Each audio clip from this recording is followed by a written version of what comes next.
तो आज मैं आपको एक अनोखी रहस्यमय कहानी सुनाऊंगा। अगर आप चैनल पर नए हैं तो अभी सब्सक्राइब कर ले तथा कहानी पूरा देखें। अंत में एक अनोखा रहस्य छुपा है। धन्यवाद। तो सुनिए। कैलाश पर्वत की एक बर्फीली रात में शिवजी अपने आसन पर शांत बैठे थे। उनके मस्तक पर चंद्रमा की शीतलता थी और शरीर पर भस्म का तेज। उसी समय पृथ्वी से एक तीव्र असहनीय पीड़ा की लहर कैलाश तक पहुंची। ये पीड़ा किसी शारीरिक रोग की नहीं थी, बल्कि एक मानसिक विषाद की थी। यह विषाद एक महान दार्शनिक के हृदय से उठ रहा था, जिसका नाम प्रभास था। प्रभास ने जीवन भर सत्य की खोज की, सारे ग्रंथों का अध्ययन किया, पर अंत में वह इस निष्कर्ष पर पहुंचा कि सत्य यह अत्यंत दुखदायी है और ज्ञान केवल पीड़ा देता है। प्रभास का मानना था कि यदि मनुष्य सब कुछ जान लेता है तो उसे अपनी नश्वरता, ब्रह्मांड की विशालता और अपने अकेलेपन का एहसास होता है, जिससे बचने का कोई रास्ता नहीं है। उसने अपने ज्ञान के बोझ से मुक्त होने के लिए शिवजी से अंधकार की याचना की। हे महादेव, प्रभास ने प्रार्थना की, मुझे ये ज्ञान नहीं चाहिए। ये प्रकाश मुझे जला रहा है। मुझे ऐसा अंधकार दे जहाँ मैं कुछ भी महसूस न कर सकूं, ताकि यह पीड़ा समाप्त हो जाए। शिवजी ने ये प्रार्थना सुनी। उन्होंने देखा कि प्रभास का ज्ञान शुद्ध था, पर वह ज्ञान और आनंद के बीच के संबंध को नहीं समझ पा रहा था। शिवजी ने अपनी शक्ति से एक काले रंग का ठंडा पत्थर उत्पन्न किया। ये पत्थर सामान्य नहीं था, ये एक बोधशिला थी जो किसी भी भावना या चेतना को तुरंत अवशोषित कर लेती थी। शिवजी ने उस पत्थर को नीचे प्रभास की कुटिया के पास गिरा दिया। उसी रात प्रभास ने वह काला ठंडा पत्थर देखा। उसने सोचा कि यह उसके द्वारा मांगा गया अंधकार का वरदान है। जैसे ही प्रभास ने उस पत्थर को स्पर्श किया, उसकी सारी भावनाएं, दुख, चिंता, यहाँ तक कि सत्य की खोज की उत्सुकता भी उस पत्थर में समा गई। प्रभास को अब कुछ भी महसूस नहीं हो रहा था। वह न तो दुखी था, न सुखी। वह केवल एक शून्य अस्तित्व बन गया। उसकी पीड़ा समाप्त हो गई थी, लेकिन उसके साथ ही उसका जीवन का अर्थ भी समाप्त हो गया। कुछ दिन बाद प्रभास ने अनुभव किया कि वह शून्य तो हो गया है, पर उसे आनंद नहीं मिल रहा।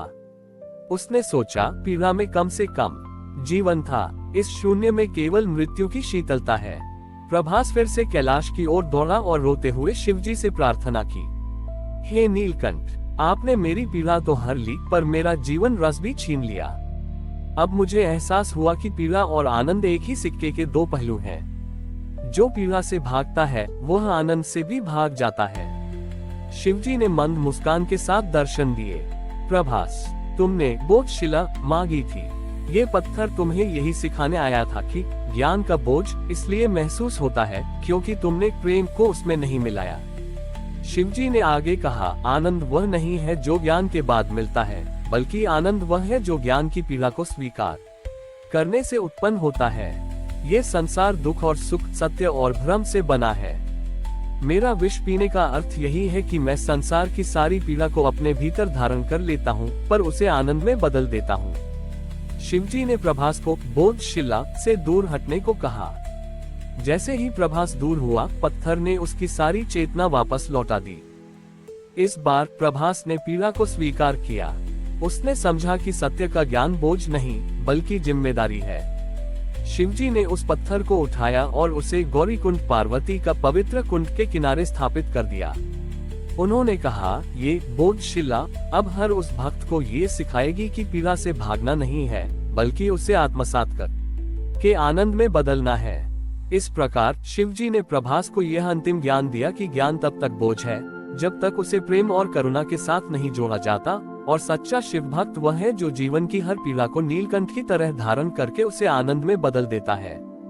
प्रभास, जो अब ज्ञान की पीड़ा को आनंद में बदलने का रहस्य जान चुका था, उस बोधशिला से दूर हट गया। उसके हृदय में फिर से भावनाएं जाग उठी थीं, लेकिन अब वे भावनाएं पहले जैसी बोझिल नहीं थीं।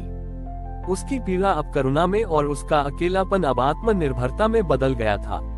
प्रभास ने निश्चय किया कि वह अब अपने ज्ञान का उपयोग दूसरों को पीड़ा देने या स्वयं को दुख देने के लिए नहीं, बल्कि विश्व की पीड़ा को समझने के लिए करेगा। वह गौरी कुंड के किनारे, जहां शिवजी ने बोधशिला स्थापित की थी, वहीं रहने लगा। ये शिला अब एक चमत्कारी स्थान बन गई थी। लोग दूर दूर से अपनी असहनीय भावनात्मक पीड़ा जैसे क्रोध, ईर्ष्या या अत्यधिक मोह को शांत करने के लिए वहां आते थे। जब कोई व्यक्ति अपनी पीड़ा को उस ठंडी काली बोधशिला को छूकर बताता था तो पत्थर कुछ समय के लिए उनकी भावनाओं को अवशोषित कर लेता था। तारांकन क्रोधित व्यक्ति वहां आता, पत्थर छूता और तुरंत उसका क्रोध शांत हो जाता, लेकिन वह कुछ समय के लिए भावना शून्य हो जाता। तारांकन दुखी व्यक्ति आता और उसका दुख क्षण भर के लिए स्थिर हो जाता। प्रभास ने वहां आने वाले लोगों को समझाना शुरू किया, ये पत्थर तुम्हारी भावनाओं को नष्ट नहीं करता, केवल उन्हें विराम देता है। इस विराम का उपयोग अपनी पीड़ा से भागने के लिए मत करो, बल्कि इस शांति का उपयोग ये समझने के लिए करो कि तुम्हारी पीड़ा क्यों उत्पन्न हुई। ये बोधशिला शिव जी का वरदान है ताकि तुम पीड़ा और आनंद के बीच के शून्य को देख सको। जब तुम शून्य में हो तब निर्णय लो कि तुम किस भावना के साथ वापस जीवन में लौटना चाहते हो, पुराने दुख के साथ या नई करुणा के साथ। इस तरह प्रभास उस बोधशिला के संरक्षक और व्याख्याता बन गए। उन्होंने लोगों को सिखाया कि जीवन में क्षणिक विराम कितना आवश्यक है ताकि हम अपनी भावनाओं को नियंत्रित कर सकें। समय बीतता गया और बोधशिला का चमत्कार फैल गया। पर एक दिन एक अत्यंत घमंडी राजा वहां आया। राजा को अपनी पत्नी के वियोग का दुख था, पर वह दुख को नहीं बल्कि उस दुख से उत्पन्न कमजोरी को नापसंद करता था। राजा ने कहा, मैं नहीं चाहता कि मैं दुखी रहूं। मैं अपनी सारी पीड़ा इस पत्थर में डाल दूंगा और उसे हमेशा के लिए शांत कर दूंगा। ये कमजोरी मेरी शान के खिलाफ है। राजा ने बलपूर्वक बोधशिला को कसकर पकड़ लिया और अपने सारे वियोग, क्रोध और अहंकार को उसमें उड़ेलने लगा। उसने सोचा कि वह शिवजी के वरदान को स्थायी समाधान के रूप में उपयोग कर लेगा, परंतु बोधशिला ने राजा की केवल पीड़ा को नहीं बल्कि उसके अहंकार को भी अवशोषित कर लिया। राजा तुरंत पीड़ा और अहंकार दोनों से मुक्त हो गया और वह पूरी तरह से निर्जीव महसूस करने लगा। वह वहां खड़ा रहा, न हंस सका, न रो सका, बस एक मूर्ति जैसा बन गया। प्रभास ने हस्तक्षेप किया, राजा, शिव का वरदान स्थायी मुक्ति के लिए नहीं बल्कि तारांकन क्षणिक बोध तारांकन के लिए था। तुमने जबरदस्ती की और अब तुम्हारा अस्तित्व का सार भी पत्थर में चला गया है। प्रभास ने तुरंत शिवजी का ध्यान किया। शिवजी ने आकाशवाणी की, प्रभास। राजा ने बोधशिला का दुरुपयोग किया। उसने पीड़ा को स्वीकार करने के बजाय उसे नष्ट करने की कोशिश की। अब उसे तभी मुक्ति मिलेगी जब वह बोधशिला में अवशोषित हुई अपनी सारी भावनाओं को प्रेम पूर्वक वापस मांगेगा। राजा को जब ये पता चला तो उसने शून्य अवस्था में रहते हुए भी अपनी बुद्धि का उपयोग करके पहली बार विनम्रता से प्रार्थना की।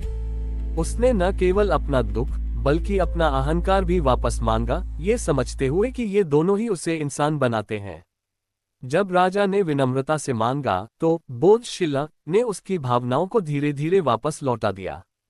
राजा जब वापस अपने वास्तविक स्वरूप में आया तो वह रो पड़ा, लेकिन इस बार उसके आंसू पीड़ा के नहीं बल्कि कृतज्ञता के थे। इस प्रकार शिवजी ने ये सिद्ध किया कि उनकी शक्तियां केवल अस्थायी उपकरण है और स्थायी आनंद केवल जीवन की हर भावना, चाहे वह सुख हो या दुख, को विनम्रता और प्रेम से स्वीकार करने में है। हमारी और भी आध्यात्मिक एवं अनोखी कहानियां देखने के लिए हमारे चैनल पर जाएं तथा धार्मिक एवं पौराणिक अनोखी कहानियां हमारे चैनल पर है। कृपया जाके देखें तथा हमारे चैनल को सब्सक्राइब करके रखें और वीडियो लाइक जरूर करें। धन्यवाद।